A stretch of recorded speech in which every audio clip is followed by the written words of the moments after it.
I was born on the hottest day in Harlem. A beastly heat set records while my mother labored more than 25 hours alone inside a shuttered hospital room. No one gave her anesthesia or any other comfort. The staff kept my father waiting beyond the closed door, and, stunned by her incessant weeping, her repetitive weeping petitions to the Lord for some relief, he could scarcely decide whether to sit, to stand, or to smash up a chair, a pane of glass, a cup of coffee. My mother continued to moan, and she begged God to forgive her for these outbursts of ingratitude. She was being blessed with a child. Months before, she had been visited in her sleep by angels who had told her that this firstborn would prove to be a great help to her people, colored people. She was being blessed. But she felt sundered by an agony that would subside only to return with a piercing intensity that lasted quite beyond her sensible endurance. Her own sweat and bits of shit and blood drenched the sheets beneath her torment, and she twisted and she toiled through arduous hours of her sacred tribulation, and she tried to praise Jesus and his suffering, as she suffered now, the curse of every woman. This, then, was her cross to bear, this giving birth to me. They were both West Indian immigrants. Both of them came to America from barefoot peasant levels of poverty, but there the similarities disappeared. My father quit after the first few months of grade school in Jamaica because, he said, the other children laughed at the rags he wore. My mother completed the equivalent of high school, and so, as my father reminded her again and again, she knew how to read and write long before he got around to teaching himself those skills.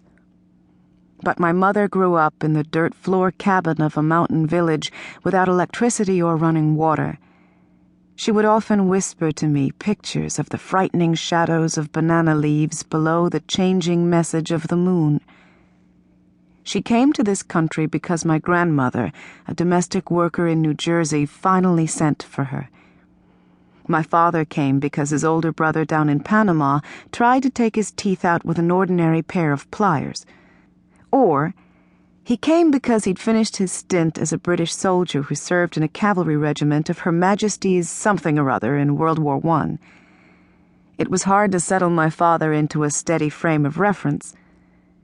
He was a race man, an admirer of Marcus Garvey, an enthusiast for theories about African origins of the human species, a zealous volunteer boxing instructor at the Harlem YMCA, devotedly literate in the available Negro poetry and political writings, and also he would angrily insist that he was not black, not a Negro.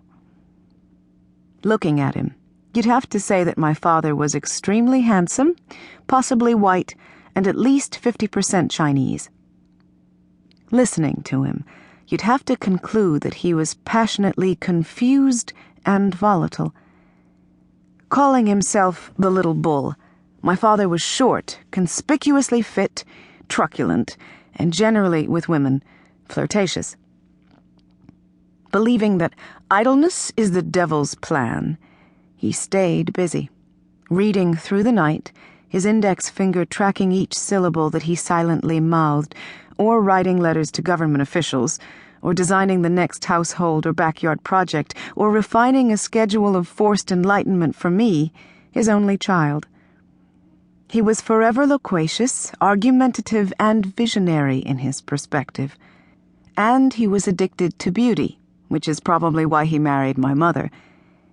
She had flawless brown skin and enormous dark brown eyes. She was very beautiful. She was also very sad, but my father mistook her sadness for dignity, and he treasured her reserve.